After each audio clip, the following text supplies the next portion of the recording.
So we're just going to jump right in because I don't like to waste time. And I feel like you and I have a lot to talk about. We have a lot to talk about. Yeah.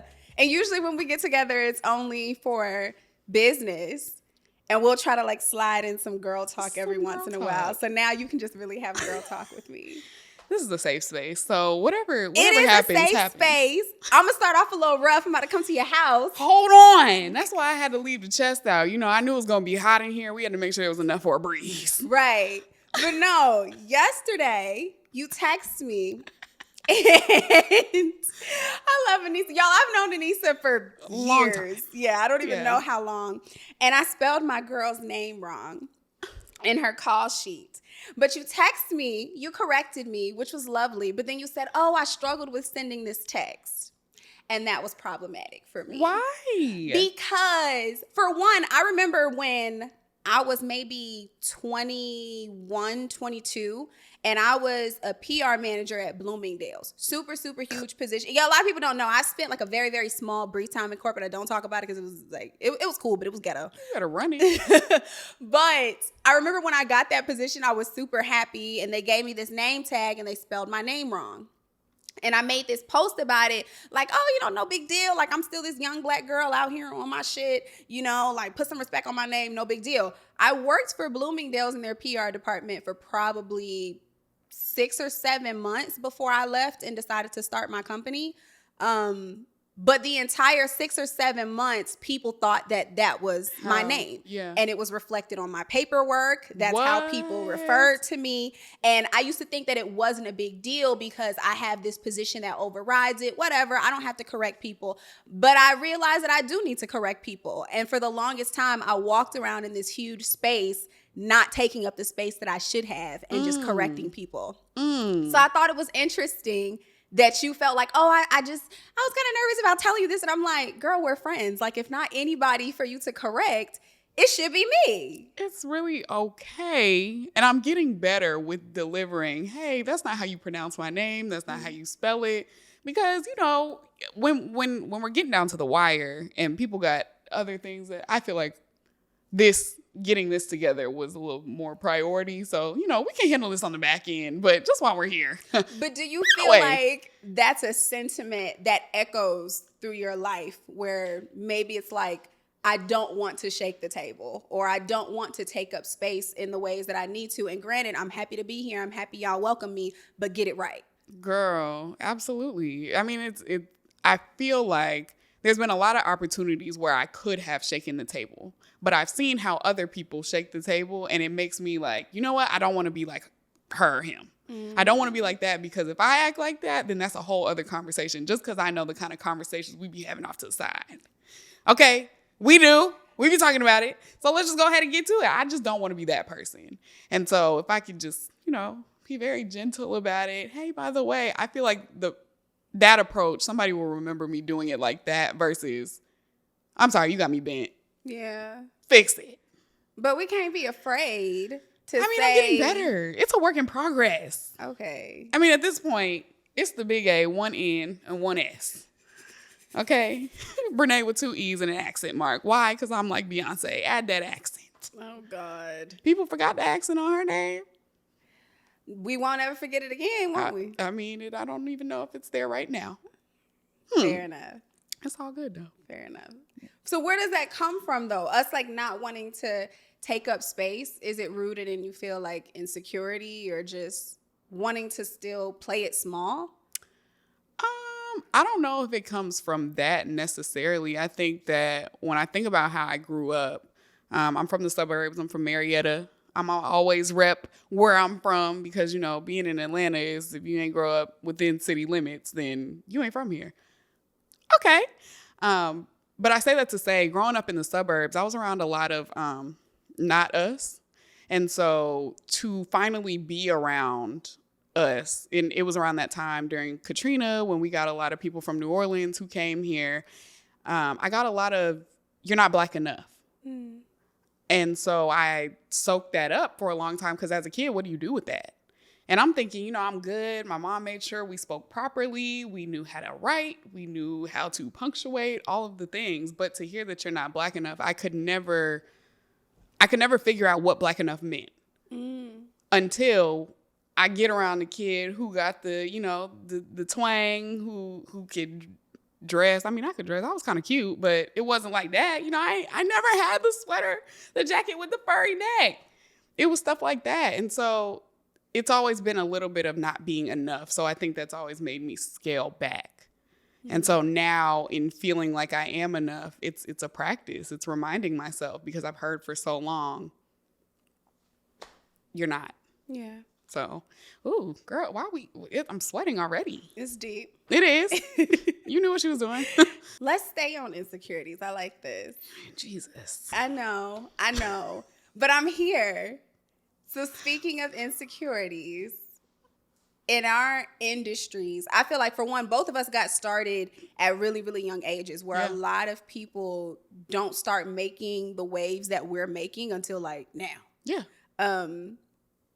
Do you feel like, with being in the kind of position that holds such impact, and you're on this pedestal, and what you say and what you do is valuable to so many people, do you feel like the pressure of that sometimes puts you in dark moments? And what do those dark moments look like?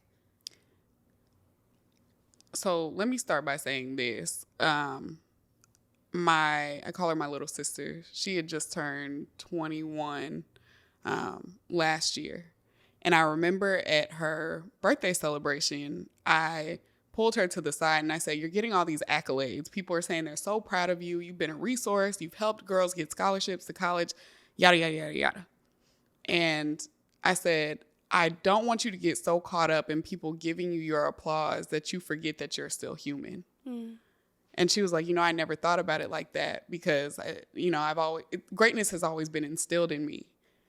But to your point, Anisa, I'm glad that you said that. And so in saying that to her, it reminded me that while people are saying, I appreciate you for the work that you do. I'm grateful for the videos that you put out, the motivation, you really inspire me. I got to remember that I'm human too. And I think in our conversations, you've seen me at my lowest, and it's come on the heels of relationships, whether it's intimate relationships, friend relationships, business relationships, whatever that looks like. I'm a ship girl, and I'm gonna ride that boat. Okay. And I'm so serious. I think that you can't apply one thing to a relationship and not apply it to the others, because it's a person to person thing. And so when it comes to the work that I do, I try to keep those things in mind to keep me from going back to those dark places, because I've been there and I did not recognize myself. And so what did I do to pull myself out? Child, I think for the first time in my life, within 48 hours, it was therapy. And it was without somebody suggesting it. It was like, I can't hold this myself. This is too heavy. And I remember hearing in my head, more than I can bear, Kirk Franklin, that God's never going to give you more than you can hold. But at this point, I can't do this by myself. And I'm not good at asking people for help. I'm not good at calling people. I really don't want, anybody to know what's going on. I really didn't even want T.O. to know. I'm sorry, T.O. in the room. I didn't want anybody in my business, because I feel like I present as such this vocal person about the things that I want when it comes to my career. Now, where the shift happens is I might say I want it, but then what happens to getting there?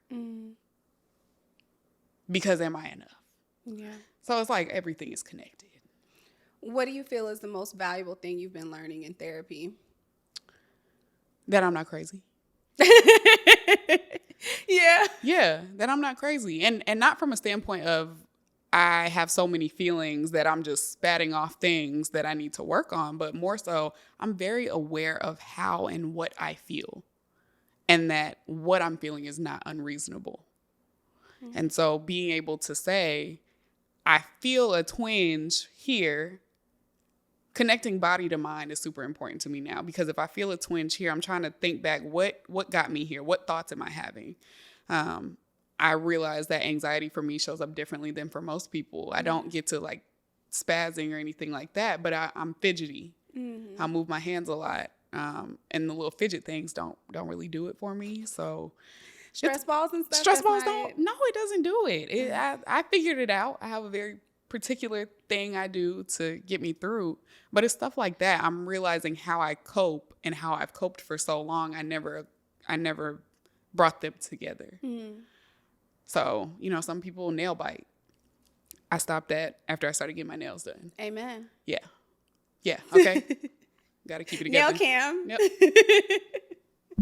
Yeah. So it's stuff like that. But the biggest thing is just knowing that I'm not crazy and being vocal about what I'm feeling and to who needs to hear it is super important, whether they're ready or not. I am on this journey right now where I think it's super important to have closure. And I think for a long time, I've thought about closure as a form of weakness. Closure from what? It could be anything. I mean, right now, specifically, relationships. I'm not a closure girl. It's so funny that you brought this up. I was on the phone with one of my friends before we got here to the studio, and she's talking to me about this guy who she recently just got out of a relationship with after they've been dealing with each other for a year. And she was just like, I want to have this conversation. And I'm like, so what is the goal by the end of the conversation? To me, closure is overrated. And if I need to have a conversation with someone after we've fallen out about something, there has to be a point. Like, I'm extending this olive branch via conversation so that we can get this relationship from this point to that point. But if I don't care to mend this and get us to another point, then I don't need the closure. But some people say that's me being too masculine. Who said that?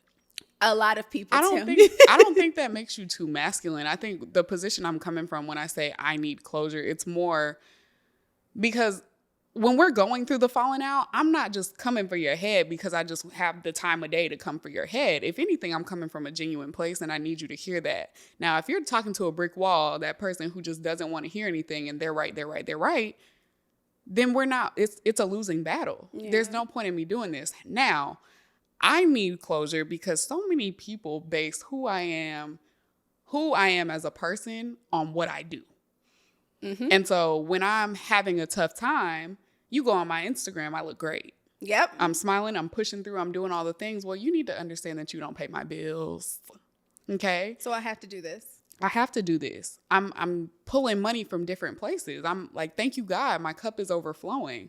But just because I show up as the personality over here doesn't mean I'm not human at home. Yeah. Or doesn't mean I'm not human behind that post. It just means I'm getting to my coins. And I hope that in some capacity, you're doing the same. Mm-hmm. So for me, closure is, and let me also say, I think people have a hard time separating Anisa Brenee from Anisa. Yeah. Because it's my name. It's on my license. Okay. Same. It's the whole thing. I feel like if my name was Dragon Butterfly, people would try a little harder. They'd be like, oh, she's in costume. Unfortunately, my real life does somewhat become a bit of a costume. Because when I hit that stage, I grab that mic, I show up to get the job done. Mm-hmm. And I don't feel like I need to do that at home or with my friends. I show up in different ways for them. Yeah, I'm gonna just tell you in that closure situation, don't base what you see on social media on how I'm doing or how I'm coping or anything like that. When you have the luxury of talking to me, yeah, you got my number. You could FaceTime me. You got my location. You could check on me. Yeah. And you don't. So, closure. So, a lot of this trying to create boundaries, separating the person from the personality, do you feel like it mostly just conflicts when it comes to your relationships? I think I experienced it for the first time in a relationship. But then I also experienced it in a friend relationship. Yeah. Do tell. I mean, it was my best friends. So, going through that with a group of friends was harder than a breakup. Absolutely. Yeah. How do I navigate that? Therapy. It was a lot of talking. It was a lot of finding my tribe again, outside of who I thought knew me or who chose not to know me. And again, we all have choices, and it's up to us to decide what we do want to do versus what we don't want to do. But it was a very tumultuous time. Yeah. SAT word. So, it was getting a little deep. I'm sorry. Go ahead. We had to lighten it up. So how do we go about finding our tribe again? Because I feel like I've gone through this probably every year since I was 20 years old, where I break up with friends, I purge people, and then I have to start all over. I go through an isolation period. I'm relearning folks. And now I'm kind of exhausted with that. And I think that I've put so much attention to my career and getting it to a space where like I can really say that I'm proud of myself and what I've done. Now I just don't trust people's intentions when they come around me. I don't know what you want, who you want, why you're here. So I'm not as inclined to accept new friends, but I also don't want to be that person that can only have friendships with people that I work with. Yeah. So what do we do now? How do we find some middle ground? Well, I think it starts with us having grown up around the time when we were screaming no new friends. Great song. Yeah. But I think that we digested that so much that we never allowed for the idea of having friends in these different corners of our lives. I'm big on referencing a square when it comes to how complex I am. And to some people that may seem very, it's just a square. No, you have corners, and those corners deserve to be met. And so as you meet people, it's up to us to decide, is this person even trying to reach that corner versus just going with the flow, going in the circle, doing whatever they want to do. I'm not the go with the flow friend. I'm sorry. I do like to plan, and I do like to have girl time, and I do like to go out on dates, and I do like to just be, Yeah.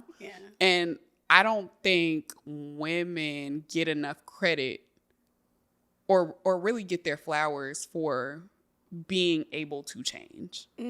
I think that we get put in this box of, we want men to change. We expect them to change, or we've been told that men mature later. We may mature sooner, but that doesn't mean we're not allowed to change. Yeah. That doesn't mean that we're not allowed to grow. Now, I'm not saying anybody said that in particular, but it just in patterns and watching people, when we evolve, it's, oh, you switched up. I didn't switch up, but I'm allowed to learn new things and apply those to my life. Yeah. And so what does that look like for you? It looks like I switched up, and guess what? I may have. But there's somebody out there who likes that friend. There's somebody out there who appreciates the adult mindset, Anisa. It's happening. It's happening. So I'm excited about what's to come. I think the biggest thing for me is no longer looking at life like no new friends. I'm embracing the ones that come and the ones that choose to stay. Yeah. They put in the work. I'll put in the work. Tug of war. Where are we going? Oh, God. That's a good one. I like that. I love what you said about giving women the space and the permission to evolve, to switch up, to do whatever is serving of us. I also like the idea of giving myself permission to practice duality. Yeah. Because I do think that women are super complex. And me and Kayla just talked about this yesterday in filming. I don't like how people will polarize women. They think that if you're godly, you can't be fun or sexual. If I am super accomplished and I'm a businesswoman, then like I can't do this. Like people seeing me on season 1 of Women of Tomorrow, they were like, oh girl, you got a potty mouth. Girl, you date? What? You've been in like abusive relationships? You have sex? And I'm like, I'm a grown ass 28-year-old woman who has lived life, and I've been living this life before I became Jasmine Milan. You better pop your stuff. Beep. You better pop it. Keep going. What else? Give me more.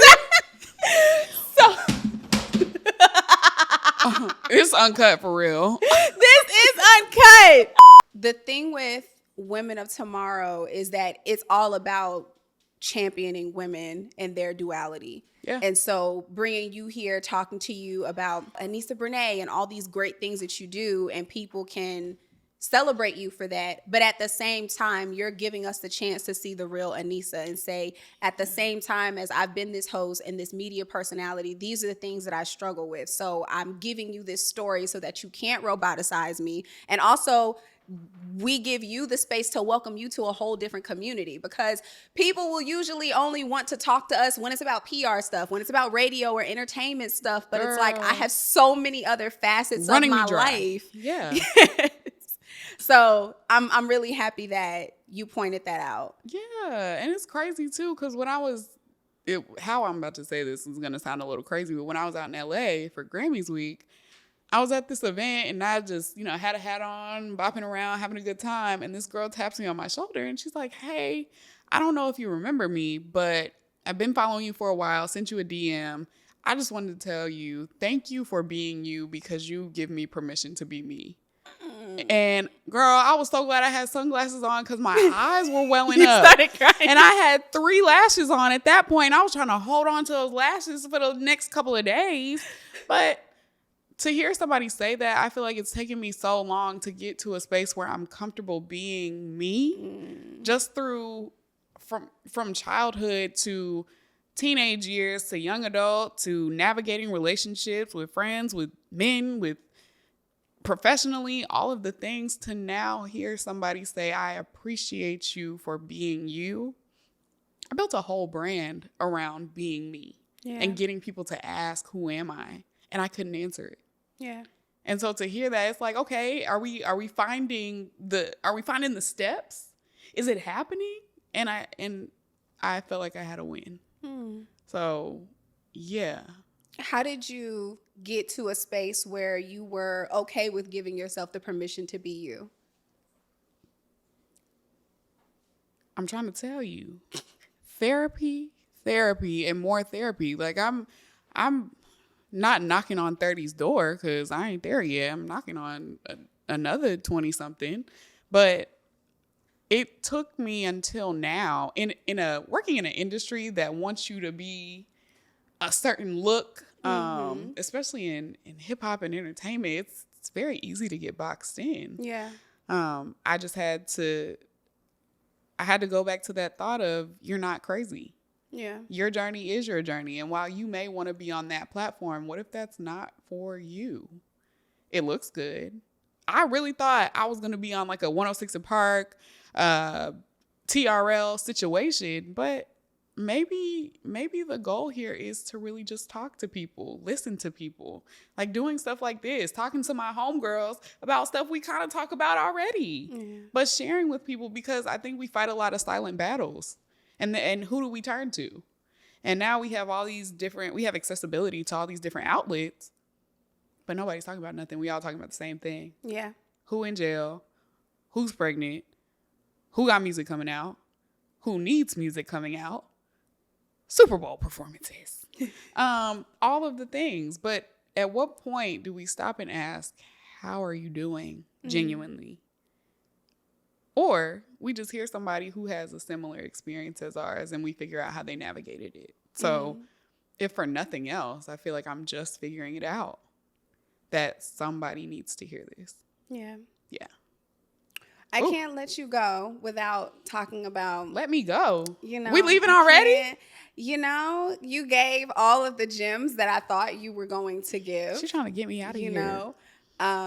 But of course, we always bring people back for another round, so just wait on it. Okay. But no, I really want you to talk about your romantic relationship. Because I know that a lot of who we are is affected by who we're connected to. And that's a real thing, especially in our industries. Like, it's hard to balance dating as is. It's hard to date intentionally and find people who have good intentions for dating you. And then once you find that person, trying to keep them, and yeah, that's a whole nother conversation. So where do we want to start? I don't even know, Anisa. Okay, first, how is dating? It's exhausting. Yes. Oh my God. It's exhausting. Why? I hate it here. Because Jasmine Sullivan said, have a roster. And what do? Try to be faithful to one. We try. Yeah. But also, then when you get the roster, when you have like a solid few, then you don't want to text back. I'm tired of talking to all y'all about the same thing. I don't like small talk. I don't either. Yeah. Like a hey message will get ignored. I want to jump in like I've known you my whole life. Yeah. And I have the kind of personality where like we can do that, but a lot of guys don't know how to do that. I realize that a lot of men are not good at talking. Like, it's not even just like communicating well and being emotionally like intellectual. Y'all just suck at creating conversation. That's wild. Now y'all just suck. Yeah, there are a few hidden gems out there. But then you get that hidden gem who is like super confident, think they got it in the bag, and then it's like, there's something. If I just keep letting you talk, you're going to walk yourself right into that hole. And that's where I've had some shifts. Yeah. Because where I thought this was going to go, please. I throw out the rope. You either gonna hang yourself or you gonna pick up the other end. You gonna pick up the other end and walk towards me, baby. Come That's on. It's so hard. So where are we now? Are we like actually trying to date romantically? Are we just single? Are we roster and city girl? Because I'm city girl. Are you? What? I'm done. I am done with these men. Girl, we in the streets, huh? I don't know about in the thing is, I say this, I don't know where to find these men. I just say in the streets, like, I'm gonna go on a date. You want to take me Yeah. out? Yeah, I'm gonna go. Yeah. But make sure you come correct. Just because I am okay with going to get a nice little Starbucks. I know you Starbucks girl, yeah. Just because I like Starbucks does not mean that's all you have to do. Right. But the other thing I'm running into is, and I've really stopped doing this, I like being at home. But just because I like being at home does not mean keep me at home. It doesn't mean you can come to my house. Oh, but it doesn't mean you can get comfortable in my house. I don't let people in my house. I don't like people at my house. This is my safe space. I'm not cooking for you. Don't go in my room. It's clean, unfolded laundry on the other half of my bed. Jasmine. So what room can they go in? They can walk you to the door? You can't come to my house. If you are a man who has ever gotten invited to my home, you've gotten a nightcap, anything like that, please know I genuinely liked you. Yeah. Genuinely. Let me tell you something. I saw this post. My mom showed it to me. My mom's kind of funny. It said, I like you and I love you. The I like you was like this real sexy pair of panties. And the I love you was the granny panties. I said, I know that's right. Yeah. If you have made it to the house, yeah. It's you. It's you for me. It's you for me. I may have even made a meal or two. But see, that's my thing. If you made it to my house, you by default are getting how I take care of me. Mm-hmm. And so I bask in the fact that home is wherever I am. And so when you get to come to my home, it ain't gonna feel like it's not gonna feel like what you're used to. No matter how much decor you have in your home, I hope that I feel like home is with you as well. Whether we're fully together or not, I just want to know that you have that, like you care about yourself enough to create home as you move around. You're so deep. Girl, I love it. I love it. And I love caring for people. Like the host doesn't just happen on the stage. It's when you come into my space, there are snacks for you. Ask T.O. There are snacks. There's food in the fridge. Like there's always things. And to go beyond that, it's like, I had a guy tell me one time, he was like, dang, I don't ever want to go home. You got food and all the streaming apps. Get your ass out. That is so Get nice. out. Get out. I think that's why I don't do stuff like that no more, because I don't want people kicking their feet up. I want you taking your shoes off, but I want you still like halfway ready to go to the door. If you come to my house, bring your own water. We're running out of toilet paper tissue. I don't want you to feel comfortable to stay. If I like you, you got a toothbrush. You got a little deodorant. You got a little Old You Spice. have a care package. Yeah. You can get a care package at my house, but it's going to be waiting for you at the door on your way out. I'm weak. Take it with you. I'm so serious. You know what it is? My home is such a safe space. For one, I work from home. Yeah. Like this is where I do my thinking, my praying, my sleeping. This is where I'm happy, sad, depressed, functioning, not functioning, whatever. It's so many things that happen in this space. And if I let the wrong energy in here, do you know how long it takes to get that out? I don't have time. You know what? And I'm glad that we're here. Welcome. Welcome to the real things, okay? There haven't been too many men in my space because it took so long to get one out. Mm-hmm. And I feel like that happening at the same time as me breaking up with my friends was even harder, because how do you create space not only for yourself, learning a new space? Because it was the first time I had moved into an apartment by myself. And, I did the thing. I went and got me a 2-bedroom, 2-bath, did all the things. I need space. So to fully get rid of the person, it meant things had to go. Yeah. But I'm also not the type to like put them on Craigslist, toss them off the balcony. That's not really me. Just come get it. Just come get it. I'll toss your shit. I promise you. Just come get it. Why? I'm chucking that thing right. But you know what's crazy? I know they expect us to do that. And you'll get it. So let me. I don't mind. But my thing is, Jasmine, I learn so much more about you every time we talk. That's the problem with this podcast. People coming to my house, getting in my business. I don't like that. But it's so good because I feel like we all need a side of that. We just need a little. People about to see how crazy it gets over here. It's okay.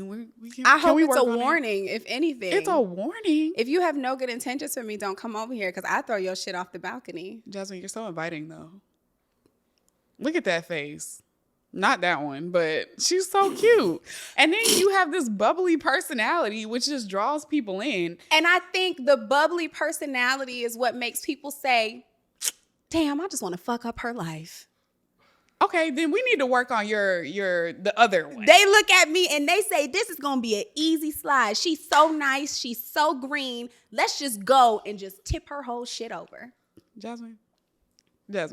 Who? Okay, so here I am. I'm sorry, we're shifting gears. Who tipped your shit over? Every man of my life that I've ever known. Please relax. Bottom line is, not everybody makes it to the crib. For sure. But those that do don't want to leave. And I get it. Because like I said, home is here. Yeah. So if I come to your place, then, I'm not going to leave myself hungry. I don't like being at a man's house either. I definitely don't like being at a man's house. Like, y'all don't be having no throw towels. Y'all got one pillow, and it's the one you sleep on. The one that you done threw my way kind of flat. Oh, no. That one deflated pillow. I come in the kitchen. They got, like, vitamin water, Dasani. That shit not even good for you. I'm sorry. Can we play a game real quick? Because I really like this trend. Let's go. Okay, give me your icks. That was one. My icks when I go to a man's house. You not having extra sets of towels, even if. Why is there only one? Why is there just one? So, like, you can't take another shower till you wash this one? And do you wash it with your regular clothes? Ew. Look at them. Why are they looking at each other? Y'all do that? Y'all do that. Our production staff does this. Y'all, they're nasty. Ew. Speaking of towels, what else? I don't trust men who wash their face with the same rag that they wash their ass with. I also don't trust one who doesn't have a cleanser. Where is the skincare regimen? At this point, there's so many men influencers who do these skincare routines. That's another ick. I'm sorry, I love y'all, but I can't. The men influencers who do the skincare routines, watch your brother. Please. He's giving you the tools you need. Go on Amazon the same way you bought another football or a new game or a new PlayStation and get you some cleanser and an exfoliant. Yeah. I guarantee the little bump you got from getting a haircut will go away. Yeah. Let's get a regimen. Let's keep it going. Let's take care of ourselves, especially if you have a beard and you're in my face. Take care of yourself. That is an ick. Okay. Which leads me to my next point. Oh, wow. We're at... changing your sheets and your pillowcases. Because, let's do that. My other ick is your ashtray overflowing with the weed stuff. Like, so now, like, what kind of men do you date? Hood nigga. I like it.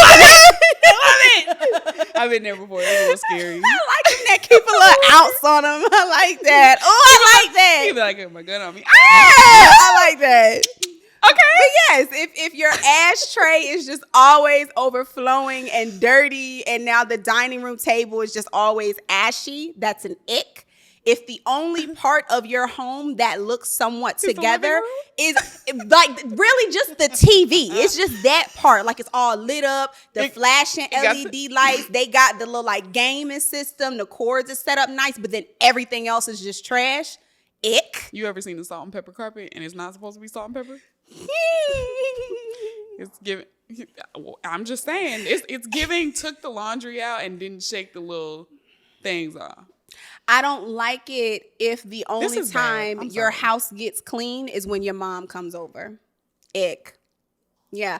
I don't trust men where I open up your fridge and you only have like frozen stuff in the freezer and then you got like mayonnaise, ketchup, that type stuff. Maybe some eggs. They don't have nothing else in that house. It'd be Dasani, eggs, ketchup, frozen meat. Okay, so now we're going to shift gears a little bit because what I don't want to happen is it's turn into male bashing.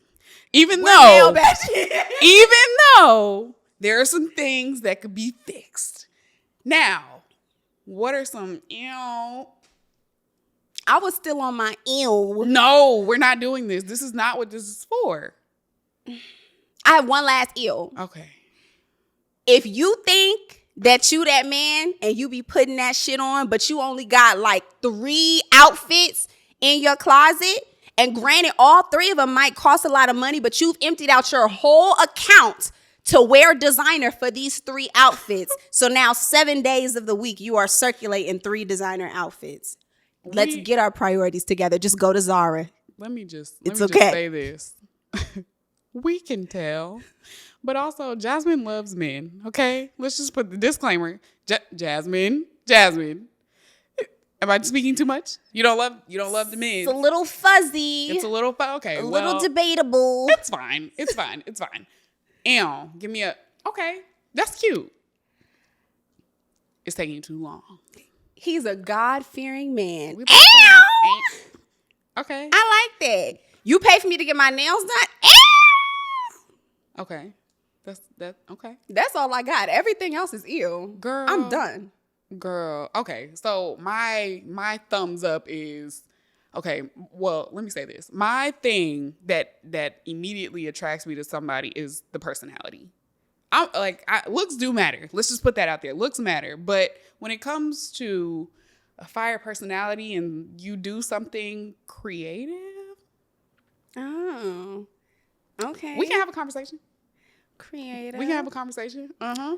I like creative people. I like people who we can equally pour into each other. Like they know how to navigate those spaces. See, let me tell you what happens for me.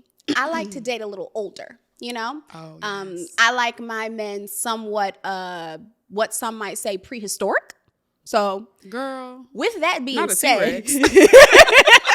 if I date somebody who works in another creative industry, they like to critique me. Sir, you're 55. You had your years to learn and knock your head. Give me mine. Oh, God. Don't come over here critiquing what I do. That's it. You can help. Mm-hmm. You can invest. Mm-hmm. Other than that, sit down, shut up, don't touch nothing. That's where I'm at with it. I've always loved your honesty. I typically don't do prehistoric, but I do a little seasoned. I think I just tiptoed into my first, like, much older than me. What phase. is much older? Like 10? 10 for me is a lot. Girl, grow up! No, but it was so, I don't know. It was okay. It's cool. I think the pros of dating older is, you know what? Let me shut up, because that really don't be working for me either. Because they hard-headed. They don't listen. And I like a little baby who gonna listen. Okay, well, let me tell you my ick with people in general, especially when it comes to dating. Please, if somebody is hoping that their Prince Charming or Princess Cinderella, whoever is coming along, please stop with just be patient. What God has for you is for you. Okay. And I know that. I'm very aware. Thank you. And then also hitting me with I didn't get married until I was 45. Not helpful. Yeah. I'm in my 20s. Listen. Not helpful. I Not feel good. like faith without works is dead. And I'm doing the work. I'm working. I'm putting in the work. My back hurt. You already know who I'm out for. Putting in the work. Okay? Wait, are we now out for the same? I can't say who I'm out for because I feel like some of my exes might actually know him. I think some of my friends know him. Well, I know some of my friends know him, so I can't even put it out there. But just know, this is a part of my series, Living Delusionally, because... Oh, yes. Yeah. What? I'm going to live it. I'm standing getting it all. 10 toes. And I got them all. That's that. And I know that's right. So stay tuned on the next episode of Women of Tomorrow. We'll find out if my delusional self ended up manifesting who I wanted. Coming soon. Coming soon. Thank you so much, Anisa. I love you. I love you.